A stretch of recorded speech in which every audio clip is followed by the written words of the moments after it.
The Blood Crane territory was located extremely far from the cultivator territory, requiring more than 100 days of travel from the border to reach it. Guided by the Shadow Lord's sensing and the space-time route map recorded by Starlight, Luo Feng arrived at this relatively obscure mysterious land. The Blood Crane territory had produced only 3 ancestor-level beings.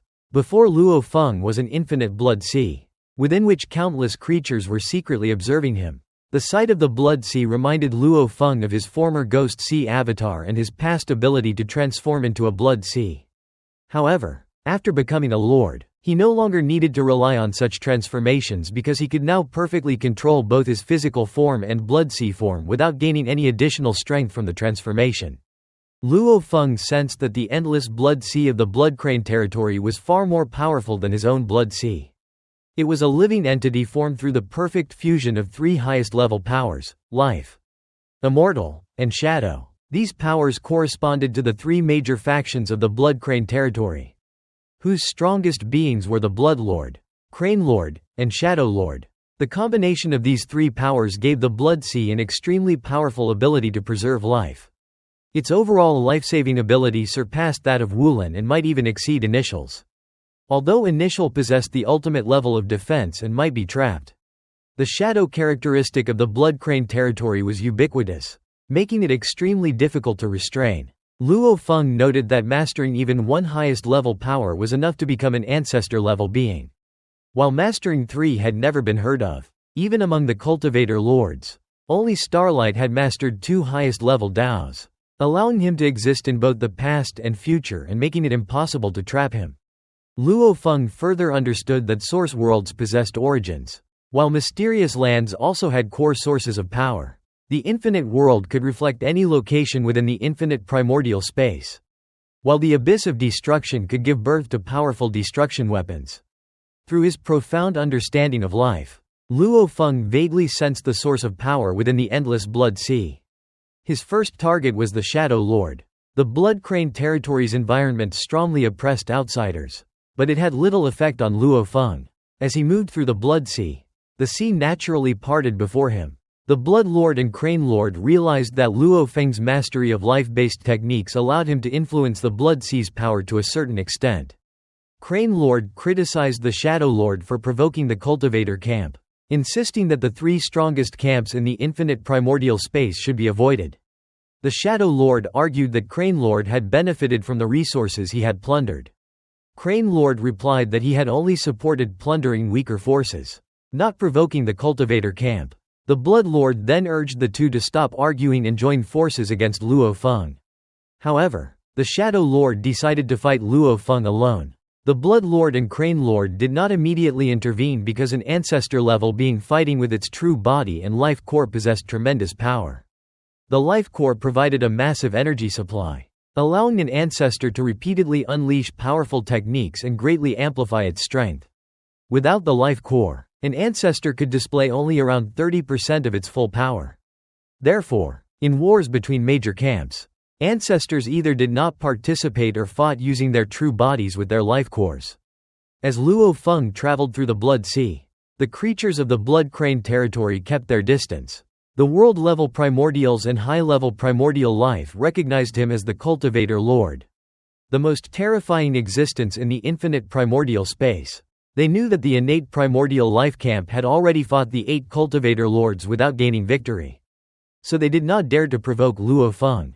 They understood that even a single glance from him could annihilate them. The Shadow Lord's true body soon approached Luo Feng. It was a massive, twisted figure seemingly formed from countless shadows, with scarlet eyes and an aura that stirred endless blood waves. As a being born in the Blood Crane territory and a master of the supreme shadow power, the Shadow Lord could significantly mobilize the power of the Blood Sea. The Shadow Lord declared that although he would be weaker than Luo Feng outside the Blood Crane territory, within his birthplace, Luo Feng would be unable to defeat him. Luo Feng responded by asking why the other 2 lords of the Blood Crane territory had not come together with him. Enraged by Luo Feng's arrogance, the Shadow Lord immediately merged his massive phantom body with the surrounding Blood Sea. The enormous Blood Sea then crashed toward Luo Feng with overwhelming force. Luo Feng remained motionless. The realm of life and death resisted the blood waves. while his protective energy layer, supplied by 1,008,000,000 origins, endured the remaining assault, even though the Shadow Lord could at least double his strength by using the Blood Crane territory's home field advantage and directly mobilizing its vast Blood Sea power. He still could not break through Luo Feng's protective energy layer. During the previous battle between the two camps, Luo Feng had appeared to suffer severe injuries while enduring attacks from dozens of ancestors.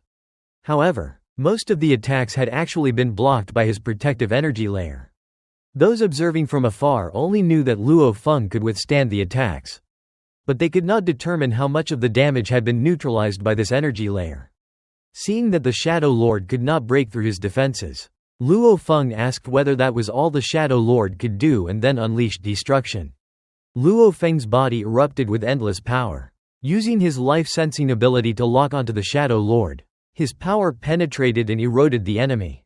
Attempting to annihilate him, the destructive force appeared in countless forms, including threads, blade lights, and mist, spreading across the entire battlefield. Luo Feng's strategy was to exploit his overwhelming advantage in possessing an endless supply of energy.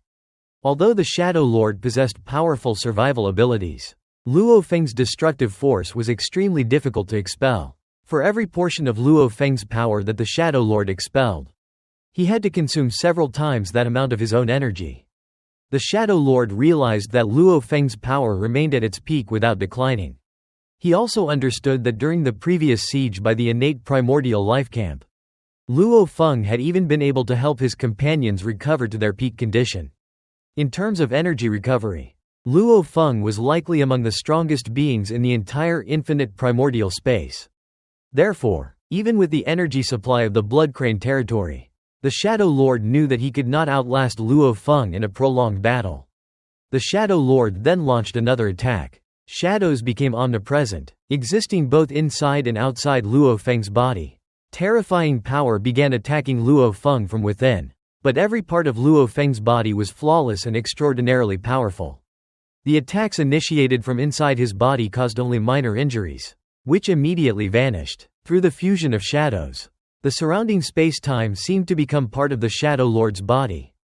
Space-time was torn apart, and Luo Feng's body was attacked from multiple directions.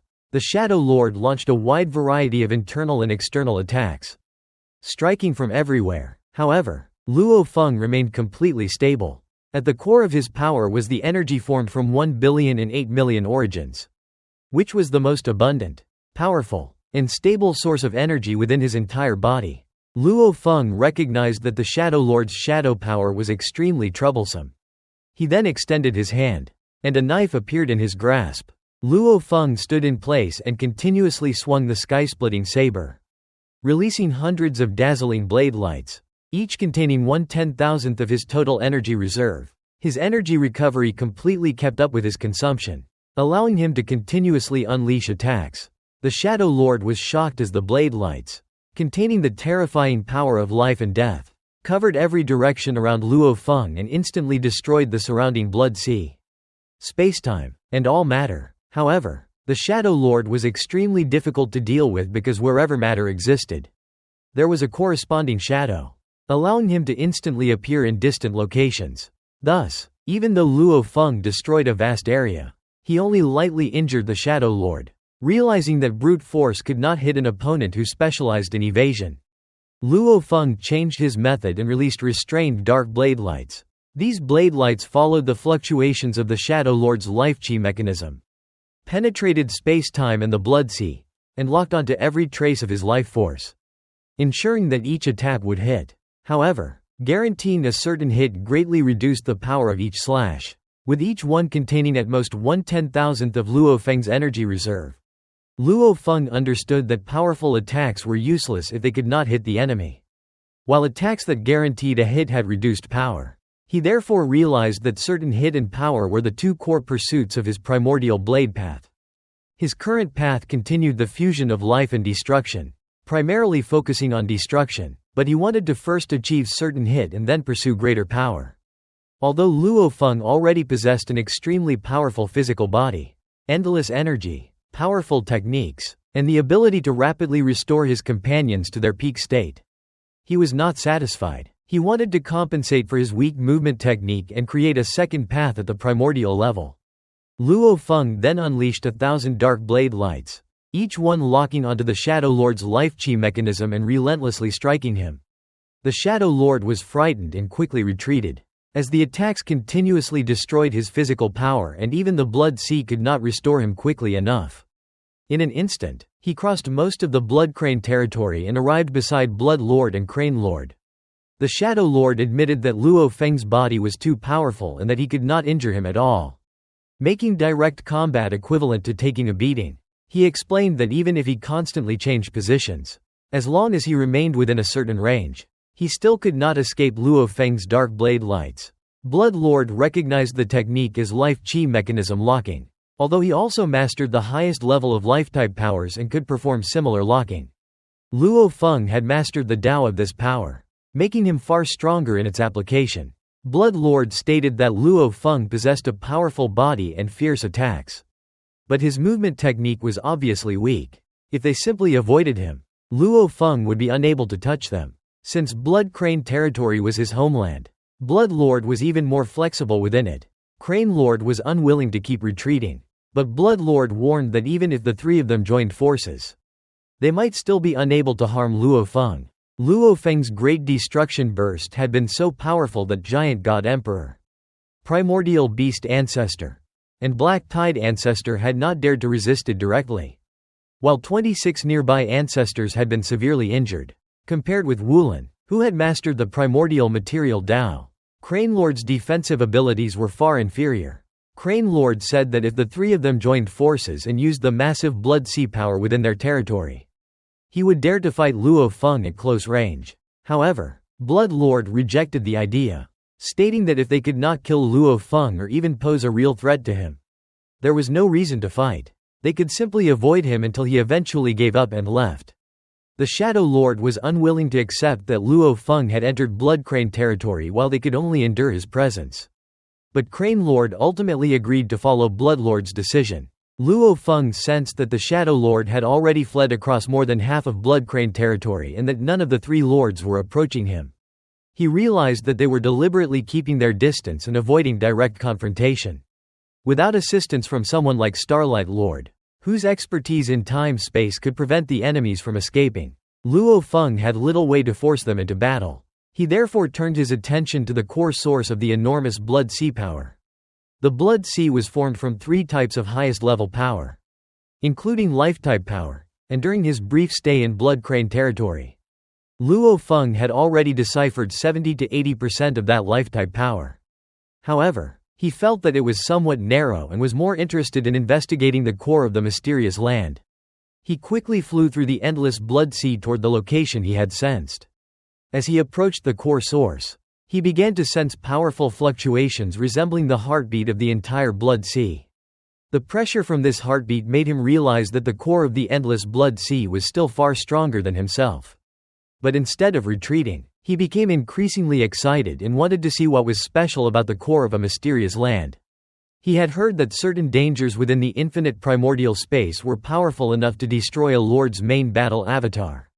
But as a lord whose Tao was part of himself and was undying and imperishable, he was fearless about investigating such mysteries. Luo Feng continued flying through layers of blood waves, and the three lords soon noticed that he was rapidly approaching the origin of Blood Crane territory. Their expressions immediately changed. They understood that there were generally two methods for ancestors to achieve an undying and imperishable state. One was to evolve the life core to a certain level, allowing its abilities to achieve such a state. As with Initial, Mother of Spacetime, and Inference Fire Ancestor, the other was to control a mysterious land, merge the life core with its origin, and remain undying as long as the mysterious land was not destroyed. Infinite Snake Ancestor was an example of this method and could even utilize the power of the infinite world to achieve boundless strength. Blood Lord, Crane Lord, and Shadow Lord had long desired to refine and control the origin of Blood Crane territory.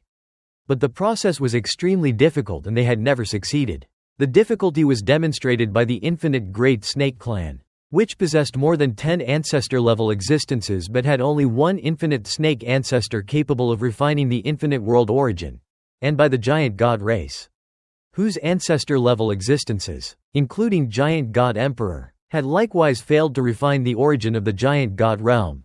Seeing Luo Feng rapidly approach the origin of Blood Crane territory, the three lords immediately suspected that he intended to refine it. They unanimously decided that they could not allow Luo Feng to get close and had to stop him. Chapter 425. Chapter 11. Luo Feng versus the three lords of Blood Crane territory. The Blood Lord, Crane Lord, and Shadow Lord clearly understood that even if they allowed Luo Feng to approach and refine the Blood Crane territory origin, his chances of success were extremely low. However, they were unwilling to take even that small risk and refused to give him any opportunity to attempt the refinement.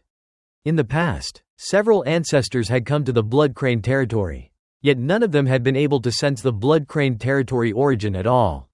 Luo Feng, however, could clearly perceive it, proving that the Tao he had mastered was highly compatible with the origin. Although Luo Feng was mainly proficient in the direction of life and was not as skilled in the powers of Immortal and Shadow, the three lords still believed that allowing him to get close would be dangerous. The three lords therefore cooperated and, under the leadership of the Shadow Lord, rapidly crossed the vast distance toward Luo Feng.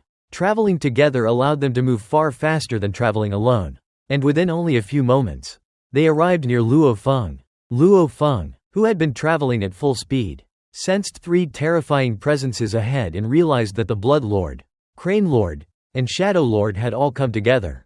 The Blood Lord had a lean, elongated body with a pair of scale-armored wings, while his entire body was covered in exquisite blood-colored scales that resembled beautiful blood-colored crystal jade. The Crane Lord was a massive bird covered in silver gold feathers, with every feather as sharp and indestructible as a weapon. The Shadow Lord appeared as a huge, distorted shadow with blood-red eyes fixed on Luo Feng. The Blood Lord then tried to negotiate. He admitted that the Shadow Lord's invasion of the cultivator territory had been a mistake, but explained that Luo Feng had been under attack from the innate primordial camp at the time, and the outside world had believed that Luo Feng would fall and that his territory would be completely overrun. Therefore, various factions had naturally seized some worlds during the war. After the war ended, Luo Feng had driven the Shadow Lord out, which was also justified. The Blood Lord promised that the Blood Crane territory would never invade the cultivator territory again and asked Luo Feng to let the matter go. Luo Feng considered the promise insufficient and demanded triple compensation for all the resources the Blood Crane territory had obtained from the cultivator territory. The Blood Lord, Crane Lord, and Shadow Lord hesitated before the Blood Lord agreed. But he added an important condition. After receiving the compensation, Luo Feng had to promise never to set foot in the Blood Crane territory again. The Blood Lord understood that although he had mastered the highest level of life power, Luo Feng had mastered the Tao in this area. Therefore, when it came to refining the Blood Crane territory origin, Luo Feng's chances might actually be higher than his own. Such an opponent had to be driven away and prevented from returning to the Blood Crane territory. Luo Feng rejected the condition. He explained that the triple compensation was compensation for the Blood Crane territory's invasion of the cultivator territory. But the Blood Crane territory itself was not a place the three lords could forbid him from entering. He would come whenever he wanted. Luo Feng also realized that the previously arrogant three lords were now willing to pay triple compensation because his continued advance could cause them enormous losses, possibly far exceeding 3 times the resources they had offered. The Crane Lord finally lost his temper and angrily ordered Luo Feng to leave.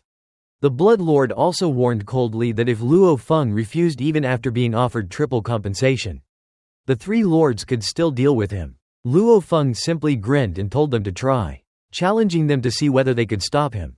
The Crane Lord immediately ordered the attack and released a piercing cry while carrying endless blood wave power toward Luo Feng. The Blood Lord and Shadow Lord attacked at the same time. The three lords simultaneously mobilized the power of the Blood Sea, each using their own unique strengths. Under their combined control, the entire Blood Sea seemed to come completely alive. Endless blood waves surged and rolled with terrifying momentum, and the combined power of the three lords was clearly far greater than what any one of them could mobilize alone. Luo Feng acknowledged that their combined control of the Blood Sea power was indeed much stronger. But he remained fearless. He had already experienced the war between the two great camps, so the scene before him was not enough to intimidate him. Luo Feng instantly drew the sky-splitting saber. The moment he attacked, countless shadows surged forth and attempted to bind both his body and his saber. Luo Feng immediately erupted with powerful force and forcibly broke through the restraints. He then struck the Crane Lord, who had already approached him at close range. The saber descended directly onto the Crane Lord's neck. The Crane Lord did not attempt to dodge, relying instead on his powerful body and countless silver-gold feathers. Luo Feng's terrifying close-range power was continuously dispersed by the feathers. As a result, only several feathers suffered surface cracks, and even those cracks quickly healed completely. At the same time, the Crane Lord's sharp claws seized toward Luo Feng's chest. However, before they could reach him, they were blocked by Luo Feng's protective energy layer, causing only slight ripples across its surface. The two sides exchanged fierce attacks at extremely close range, but their powerful defenses and recovery abilities meant that neither suffered significant damage. Suddenly, the Crane Lord released an extremely piercing sound. At the same time, its beak transformed into a golden afterimage and struck forward with terrifying speed and penetrating power. The beak pierced through the protective energy layer surrounding Luo Feng and directly pecked into his chest, creating a bloody hole. However, Luo Feng's body healed instantly, completely recovering from the injury. The Crane Lord then launched another attack. Countless silver-white rays of light erupted from its body, and each feather transformed into a streak of light that attacked Luo Feng at extremely close range. Although the number of attacks was enormous and they came from all directions, their individual power was far weaker than the earlier beak strike. Therefore, they were unable to penetrate Luo Feng's protective energy layer. Luo Feng praised Crane Lord's undying body for possessing considerable combat capabilities. However, Crane Lord was unwilling because even after unleashing a full-force attack, he had only managed to create a blood hole on Luo Feng's body. Given Luo Feng's terrifying recovery ability, such an injury was insignificant. Even if Luo Feng's entire body were catastrophically destroyed, he could still eventually condense a complete form again. Blood Lord realized that the three lords had each mastered different powerful Dao specialties. Luo Feng's defensive abilities were stronger than theirs, so they had to follow their original plan and completely restrain him. Crane Lord had no other choice but to agree. The three lords of Blood Crane territory excelled in the highest level powers of life, immortality, and shadows, all of which focused primarily on survival and self-preservation.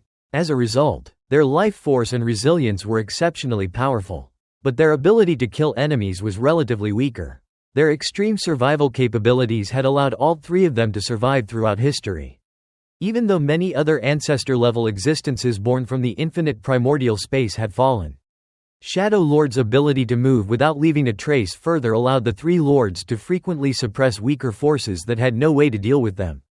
This time, however, they had provoked the cultivator camp. The surrounding blood sea suddenly surged and shattered Luo Feng's realm of life and death, completely enveloping him. Luo Feng resisted the blood sea with his protective energy layer. Crane Lord and Blood Lord then moved in to entangle him, with Crane Lord relying on his undying body, Blood Lord merging with the blood sea, and Shadow Lord's power constantly restraining Luo Feng. The power of shadows affected Luo Feng's entire body, not merely his limbs. Even with his powerful physical body and his vast reserve of 10,008 million units of origin energy, Luo Feng was still greatly troubled by the combined obstruction of the three lords. He was unable to fly forward or continue advancing. Luo Feng erupted with dazzling blade lights and shouted for them to get out of his way. However, Crane Lord used his enormous body and massive wings to tightly embrace and entangle Luo Feng, allowing the blade lights to strike him. Even when he suffered minor injuries, Crane Lord instantly recovered. With his undying body, Crane Lord's greatest fear was Luo Feng's catastrophic explosion. With Blood Lord's assistance, however, he was confident that he could survive even if he suffered severe damage. Within the endless blood sea, several world-level primordial beings quietly observed the battle. They were astonished by Luo Feng's strength. Even with Blood Lord, Crane Lord, and Shadow Lord joining forces and receiving assistance from the infinite blood sea, the three lords could only restrain Luo Feng and were unable to injure him. The observers believed that the rumors of one cultivator lord being capable of fighting several ancestors were indeed credible, demonstrating the formidable strength of the cultivator camp. Although the battle within the mysterious land of Blood Crane territory was concealed and various auras were obscured, several existences throughout the vast infinite primordial space still sensed that the battle had erupted. In a peculiar world completely hidden from the infinite primordial space, a gigantic eye appeared on the membrane wall and watched the battle. This existence observed that if Luo Feng had fought the three lords outside Blood Crane territory, they would not have been able to stop his advance. However, within Blood Crane territory, the endless Blood Sea enhanced Blood Lord, Crane Lord, and Shadow Lord by at least 50%, while Luo Feng was restrained and unable to move forward. It also noted that, like Starlight Lord, Luo Feng cultivated the power-breaking technique. Based on Luo Feng's current potential, he might eventually become even more terrifying than Starlight Lord. From Luo Feng's techniques, this existence could perceive the profound meaning of life and death. If Luo Feng continued pursuing this path to its extreme, it could become one of the most terrifying paths in the infinite primordial space. His cultivation of the power-breaking technique further demonstrated his potential to reach the extreme. Starlight Lord also discovered that Luo Feng had gone to Blood Crane territory. Through his numerous avatars observing the past, present, and future, he witnessed the battle between Luo Feng and the three lords. Starlight Lord understood that Luo Feng had conducted deep research into the life and death Tao of primordial life and possessed a slight possibility of refining the Blood Crane territory origin. Therefore, all three lords of Blood Crane territory had joined forces to completely obstruct him. However, despite watching the battle, Starlight Lord had no intention of providing assistance. Among the 8 lords of the cultivator camp, they generally only acted together when facing threats of great significance to the entire camp. During ordinary adventures or personal conflicts, they usually acted independently and would only invite companions when encountering major trouble. If no invitation was issued, the other lords would not interfere in their companions' affairs. Within Blood Crane territory, the endless Blood Sea continued to surge violently as Blood Lord, Crane Lord, and Shadow Lord fully obstructed Luo Feng. Luo Feng realized that his other methods could not break through their combined obstruction. He then suddenly released countless brilliant, star-like origins from the surface of his body. A total of 360 million origins flew out and formed a complete formation. These origins suddenly throbbed like hearts before completely erupting, triggering a chain reaction of explosive power that surged toward Blood Lord and Crane Lord. When Luo Feng's physical body was destroyed, 1,080 million origin points completely exploded. Even with the guidance of a formation, it was difficult for him to perfectly control the direction of the explosion. However, with only 30% of his energy reserve, he could still control most of the energy's impact direction. Crane Lord and Blood Lord were shocked when 360 million origin points flew out and triggered an origin Great Destruction explosion. Although this represented only 30% of Luo Feng's total energy reserve, its power was still extremely terrifying, comparable to the entire energy reserve of Wulin. The explosion shattered numerous feathers on Crane Lord's body and blasted him backward. However, Blood Lord assisted him, allowing his injured body to rapidly recover. Blood Lord also completely merged into the endless Blood Sea, using the Blood Sea to withstand much of the destructive force. After enduring the attack, Crane Lord sighed in relief and concluded that the power was not as great as expected. Because he possessed an undying body, Luo Feng's origin Great Destruction was what he feared most. But the destruction of 360 million origin points was clearly much weaker than he had anticipated. Luo Feng also realized this. At the Lord level, increasing the power of a killer move was extremely difficult. Luo Feng's 30% energy reserve explosion could be directly suppressed by the giant God Emperor, the primordial beast ancestor, and the black tide ancestor. Only an explosion using 60% of his energy reserve could break through their suppression and begin injuring them. 60% was the limit of their ability to suppress the explosion. Once that limit was exceeded, they would have to resist the power directly, causing their injuries to increase rapidly. Even a 10% energy reserve explosion was something the three of them would not dare to block directly. They would have to use their full strength to disperse its power. And even then, each of the 3 giant god emperors would suffer severe injuries, which would further affect many surrounding ancestors. A 10% explosion was already enough to make Crane Lord, who possessed an undying body, somewhat fearful, while a 30% explosion was still within what he could endure. After breaking through the obstruction of Crane Lord and Blood Lord, Luo Feng continued flying forward. Blood Lord and Crane Lord quickly attempted to stop him, while Shadow Lord carried them and once again intercepted Luo Feng from the front to entangle and restrain him. However, after only 1 or 2 breaths, they suddenly saw another dazzling mass of 360 million origins fly out from Luo Feng and explode. The terrifying explosive power once again surged toward them. Blood Lord could only merge into the Blood Sea to withstand the blast. While Crane Lord was blasted even farther away, Luo Feng continued advancing. Blood Lord, Crane Lord, and Shadow Lord were shocked to discover that Luo Feng could repeatedly use this move. Each time they attempted to block him, they again saw 360 million origins fly out and explode, causing their hearts to turn cold. Luo Feng explained that although each 30% energy reserve explosion consumed 30% of his energy reserve, 10% of that energy reserve could recover. In reality, each use only consumed 2% of his energy reserve. Within just 2 or 3 breaths, he could recover enough energy to use the weakened version of Origin Great Destruction again. Taking into account the time spent fighting and traveling, Luo Feng could repeatedly unleash this weakened version every 2 or 3 breaths. Although its power was weaker than his full-strength Origin Great Destruction, it was still sufficient to repel Blood Lord, Crane Lord, and Shadow Lord, allowing him to continue advancing. Blood Lord, Crane Lord, and Shadow Lord silently communicated with one another, but they could not find a solution. Crane Lord's ability to withstand Luo Feng's 30% energy reserve destruction explosion with his undying power did not mean that the explosion itself was weak. Its terrifying force was still sufficient to repel any powerful enemy and blast them far away. They hopelessly realized that they could not stop Luo Feng. Every time they attempted to intercept him, they were forced to withstand the explosive impact of 360 million origins and were blasted backward. Wave after wave of terrifying explosions continued as Luo Feng advanced.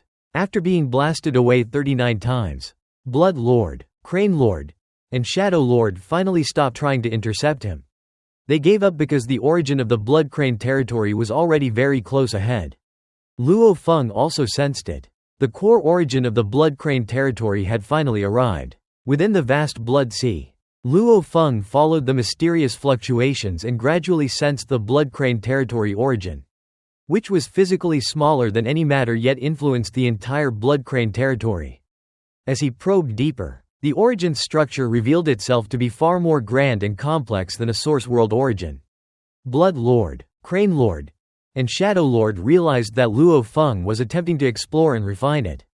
So they merged with the Blood Sea and launched a coordinated attack using their highest level powers of life, Undying Power, and Shadow. However, their strengths were mainly suited for survival rather than offense, and they could not break through Luo Feng's protective energy. Even when Crane Lord occasionally managed to cause minor wounds, Luo Feng easily resisted them while sometimes releasing 3.6 billion origins to counterattack. The 3 lords soon realized that they could not stop him. While Blood Lord insisted that merely mastering one highest level force was insufficient to refine the Blood Crane territory origin, Shadow Lord, regretting his earlier provocation of the cultivator camp, feared that Luo Feng's success would make him responsible for the entire crisis. After half a day of probing, Luo Feng finally comprehended the complete structure of the Blood Crane territory origin and understood how its life force, Undying Power, and Shadow Power combined to form a complete origin. He determined that one could refine the origin either by perfectly mastering one of the 3 highest level forces while understanding their combination, or by mastering 2 of them. For Luo Feng, the first method was more suitable because he already understood how the 3 forces formed an origin and only needed to fully master the pure life force. Although his primordial life and death Tao was not a pure life path because it combined 7 parts life and 3 parts destruction, he had already comprehended most of this life force upon arriving at the Blood Crane territory. Luo Feng realized that a pure primordial life Tao pursued the ultimate expansion and blooming of life rather than absolute control over every portion of power, allowing the body to transform into an immense blood sea with an energy reserve and recovery ability surpassing his current state. Such a being would possess extraordinary defensive power and could withstand the combined attacks of even 100 ancestors. But its enormous size would make it extremely slow and prevent it from mobilizing all its power efficiently against enemies. In contrast, Luo Feng's primordial life and death Tao emphasized absolute control over every portion of power, allowing him to mobilize his entire energy reserve instantly. And he therefore decided that he only needed to comprehend the specific form of pure life power required for refinement. Meanwhile, in an ancient cave mansion in Huyang City, Shang Tianyan suddenly awakened and discovered that he was alive despite having died 10,000 epochs earlier at the hands of Sang Shuiyan, whose true identity he had exposed as divine monarch Shui Yun. Luo Feng appeared before him in the form he had once used when first arriving in the land of origin and explained that Shang Tianyan had indeed died. But Luo Feng had retrieved him from a past timeline through the river of time and space and brought him into the present, extending his life. Luo Feng also revealed that the 125 people Shang Tianyan had cared about most, all of whom had already died, had been resurrected one by one. Among them were his wife, children, parents, elder brother, companions, fellow artifact refining cultivators, and a beloved yet regretted disciple. Shang Tianyan initially feared that everything might be an illusion, but when a familiar woman called his name, he was overwhelmed with emotion and realized that the reunion was real. Luo Feng then left him to reunite with his family and friends. Watching from a distance, Luo Feng reflected that the true meaning of resurrection was now before him. Because Shang Tianyan had been his only friend during his eternal true God stage, had compassion for the weak, and had sacrificed his life for all beings, Luo Feng planned to entrust him with an important role in managing the factions of the origin continent in the future. Alongside figures such as Morosa, Mountain Sitting Guest, Master Emperor Chu, Emperor Cheng, Emperor Chu Yu, Moyu Qingyan, and others.